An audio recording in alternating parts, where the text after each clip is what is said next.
Pues muy bien, estamos de nuevo en la presencia del Señor, reunidos en su casa, que es nuestra casa, y que el Señor nos guíe en todo lo que hagamos para ser de honra y gloria a su nombre.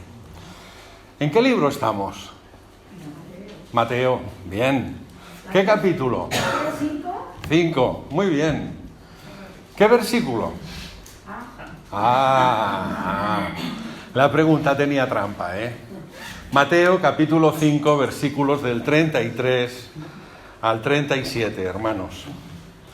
Y nos dice la palabra del Señor así: Además habéis oído que se dijo a los antepasados: no jurarás en falso, sino que cumplirás lo que juraste al Señor.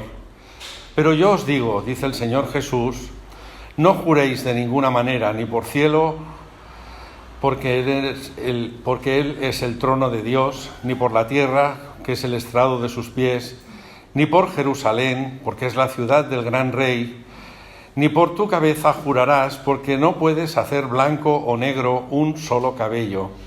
Sea vuestro hablar sí, sí, o no, no, porque lo que es más de esto, del mal procede.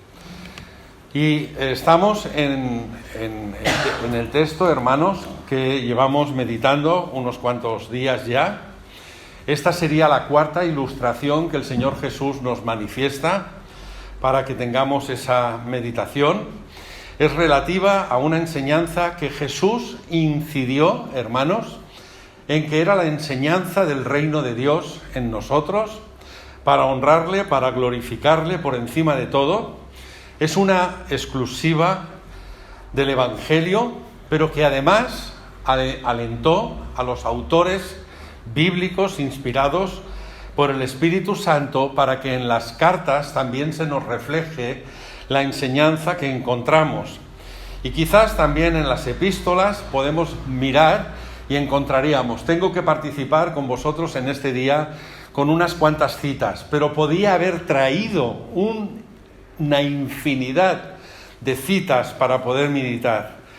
Y quizás el texto que viene a resumir y justificar todo lo que estamos diciendo en este día, y que nos dice además el título que estamos también teniendo de la exposición, en esa reconstrucción, como en su día se nos dijo, que estamos haciendo del pueblo de Dios aquí en la tierra. Si me acompañáis, una lectura es Efesios 4:25, que, como os decía, resumiría todo en este texto, y nos dice la palabra del Señor: por eso, desechad la mentira, hablad la verdad cada uno con su prójimo, porque somos miembros los unos de los otros. O sea, si nos movemos en la verdad, hermanos, no tenemos por qué estar jurando. Pero hay una serie de valoraciones que vamos a tener. Y el ejemplo anterior es lo que nos dice el Señor Jesús mismo en el versículo 33. Habéis oído que se dijo a los antepasados: no jurarás en falso, sino que cumplirás lo que juraste al Señor. Y hermanos, se refiere a esa interpretación que los fariseos hacían de la palabra de Dios.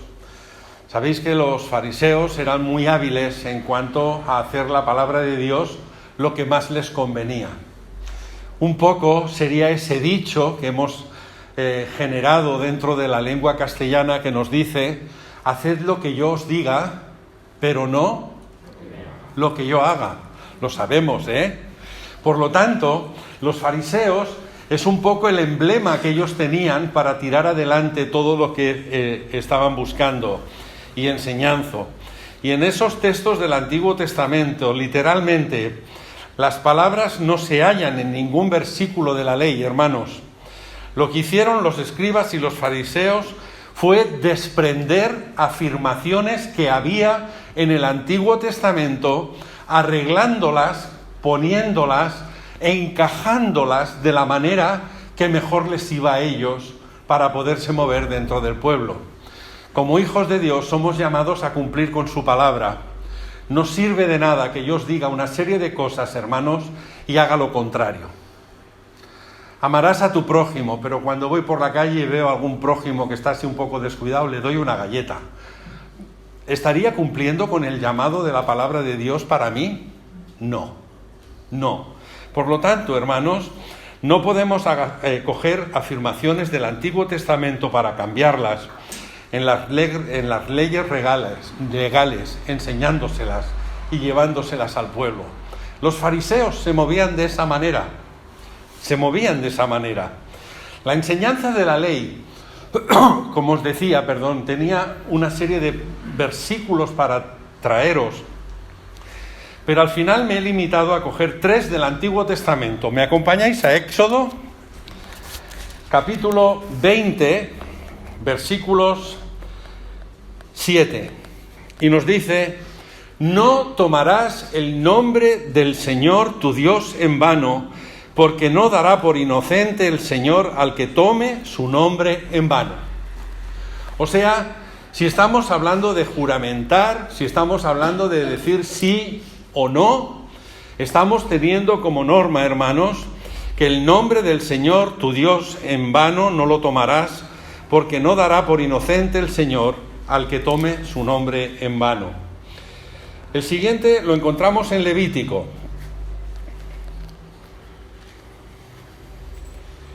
Capítulo 19 y versículo 12, y nos dice así la palabra del Señor: no juraréis en falso por mi nombre, ni profanaréis así el nombre de tu Dios, dice yo el Señor. Y como último, hermanos, estamos en los 5 libros de la ley, Deuteronomio, capítulo 6, versículo 13. Y lo que nos dice el versículo 13 del capítulo 6 de Deuteronomio es: al Señor tu Dios temerás, y a Él solo servirás, y por su nombre jurarás. O sea, lo que nos están poniendo, hermanos, es que los escribas y fariseos, que estaban familiarizados con los textos de la ley de Dios, habían deducido de ellos: no jurarás, sino que cumplirás al Señor con tus juramentos. Versículo 33. Pero Jesús corrige esta enseñanza, hermanos, sustituyéndola por la verdadera, y así demuestra cuál realmente es el significado de la ley de Dios en medio de nosotros y en nuestra vida. ¿Cuál es el propósito de las afirmaciones de la ley, hermanos? La clave la encontramos en que Dios quería frenar toda la tendencia propia del ser humano después de haber caído en el pecado. Y como consecuencia, lo que el Señor está buscando es de que el hombre, la mujer, no mienta, diga la verdad. Y por ello, lo que nos está diciendo como consecuencia de la entrada del pecado en el mundo es que el pecado nos lleva a mentir en situaciones. El pecado nos arrastra a hacer lo que no debemos de hacer. El pecado nos tira de nosotros para llevarnos a una tierra, a un campo, donde no nos tendríamos que mover porque estamos yendo en contra de la voluntad de Dios. Y una lectura de los primeros capítulos de la Biblia, hermanos, nos muestran que el pueblo a veces se mentían unos a los otros. Un dato histórico. Cuando Abraham llegó a donde llegó con su esposa, y el rey de la zona le dijo: ¿quién es? Y como era tan hermosa y joven y bella, Abraham tuvo miedo y dijo: es mi hermana. O sea, no estamos hablando solamente de los de la calle, hermanos, de los que no creen en la realidad del Señor. Estamos hablando de un padre de la fe, y que en un momento determinado también mintió.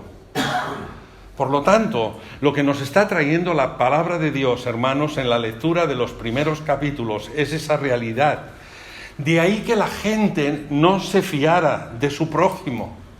De ahí que la gente pusiera en veto y en guardia al prójimo. De ahí que la gente se volviera en contra de la realidad de Dios. Y es el mismo caso un poco que vivimos en el domingo anterior en cuanto a la realidad del divorcio. Como la mujer se me ha hecho mayor, la repudio, la cambio por una joven. Y vuelta a empezar. Y cuando me canse de la joven, la repudio y tengo otra nueva. Es ir en contra de la voluntad de Dios y en contra de la enseñanza de Dios, hermanos. La ley limitaba los juramentos solamente para asuntos graves, para asuntos que tenían tendencia seria, que tenían un compromiso grande delante de la sociedad. Y la tendencia general del pueblo era jurar por las cosas más superficiales e insignificantes que se pudieran encontrar. Cualquier cosa acababa, yo te lo juro en el nombre de. De ahí que en otro pasaje de la Biblia nos dice la misma palabra de Dios: no tomaréis el nombre de Dios en vano. Os ceñiréis a llamar al Señor por su nombre cuando tenemos la necesidad de hacerlo de esa manera.